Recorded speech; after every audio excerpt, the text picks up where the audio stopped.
안녕하세요. 5분 심리학 한선생입니다. 이번 영상에서는 중요한 타인이라는 개념에 대해서 말씀드려 보겠습니다. 중요한 타인, significant other라는 개념은 에릭슨의 심리사회적 성격 발달 단계에서 나오는 개념인데요. 에릭슨은 아이들이 태어나서 자라면서 이제 성장하고 죽을 때까지 총 8가지 단계로 구분을 했습니다. 그리고 각 단계마다 중요한 2가지 가치가 균형을 이루면서 사람들의 성격이 발달한다고 보았는데요. 각 시기별로 아이와 상호작용하면서 아이들이 중요한 2가치의 균형을 잡아갈 수 있도록 도와주는 인물이 바로 중요한 타인이 되겠습니다. 자, 첫 번째 시기인 신뢰 대 불신의 시기는 아이들이 태어나서 1살 정도까지 이르는 시기인데요. 이 시기는 이 부모를 비롯한 다른 사람에 대한 신뢰를 형성하는 시기입니다. 그리고 그 신뢰라는 것은 이제 불신이라는 가치와 균형을 이루어야 되는데, 이러한 균형을 맞춰주는 인물은 이제 주양육자, 전통적으로는 어머니가 했던 역할이죠. 자, 그리고 현대 사회에서는 뭐 꼭 어머니가 이 역할을 꼭 하시는 것은 아니고, 뭐 조부모님이 됐던, 뭐 아이를 키워주는 분이 됐던, 뭐 어린이집 선생님이 됐던, 아버지가 됐던, 이런 중요한 아이들과의 상호작용을 담당하는 사람이다, 이렇게 생각하시면 되겠습니다.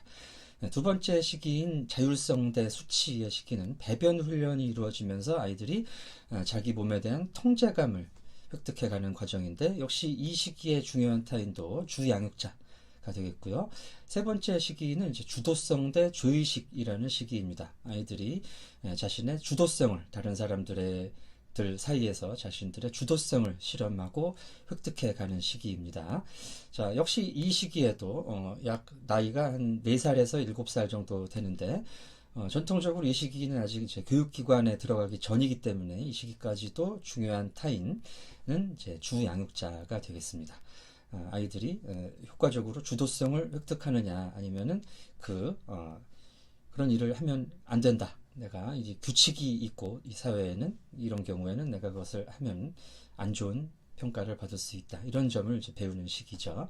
자, 네 번째 시기는 근면성 대 열등감이라는 시기인데, 이제 초등학교에 들어가서 기본적으로 인간 사회에 필요한 그런 능력들을 배우는 시기죠. 그래서 근면성이라는 가치가 중시가 되고, 또 이제 다른 또래들과의 비교로 이제 열등감이라는 것을 경험하게 되는데, 이것을 조절해 줄 수 있는 중요한 인물은 이제 선생님이 되겠죠. 그리고 자기 평가의 기준이 될 수 있는 또래 친구들이 중요한 타인의 역할을 한다고 보시면 되겠습니다. 다섯 번째 시기는 정체감 대 역할 혼미의 시기인데요. 청소년기라고 보시면 되겠고, 자신이 사회에 어떤 모습으로 나갈 것이냐는 이제 정체성을 형성하는 시기이죠. 이 정체성을 제대로 형성하지 못하면 이제 역할 혼미를 경험하게 되는데, 이것을 조절해 줄 인물은 이제 일단은 또래 친구들이 되겠고요. 부모님과 사이가 좋지 않기 때문에 이제 또래를 통해서 정서적 지지를 받고 자기 뭐 목표를 설정한다든지 이런 일을 도움을 받는다고 보시면 되겠습니다.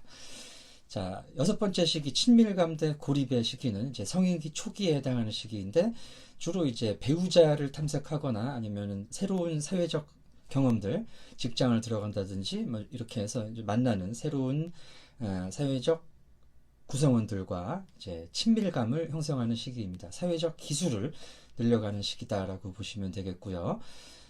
일곱 번째 시기 생산성 대 침체라는 시기. 이성과 동료들이 이제 중요한 타인이 되겠죠. 여섯 번째 단계에서는. 일곱 번째 생산성 대 침체, 이제 중년에 해당하는 시기인데요. 이 시기는 이제 자신의 생산성을 최대한 발휘를 하고, 또 그렇지 않으면 이제 침체를 맛보는 시기입니다. 자, 이 시기에는 이제 후속 세대들이 중요한 타인의 역할을 해주게 됩니다. 또래나 선배들보다는 이제 내가 어떤 사회의 중진으로서 후속 세대들과 소통하고 그들을 위해서 할 수 있는 일들이 중요해지는 시기라는 것이죠. 자, 마지막 여덟 번째 시기는 자아 통합 대 절망이라는 시기인데요. 죽음을 준비하면서 이제 자아를, 내 인생을 통합하는 과정이죠. 이 과정이 제대로 이루어지지 않으면은 절망을 맛보게 되는데, 이러한 자아 통합의 과정을 도와줄 수 있는 사람이 바로 이제 친구 내지는 배우자가 되겠습니다. 자, 뭐 선배나 뭐 이런 분들은 다 부모님은 돌아가셨을 것이고, 이제 친구, 나의 인생 이야기를 해줄 수 있는 친구가 나의 자아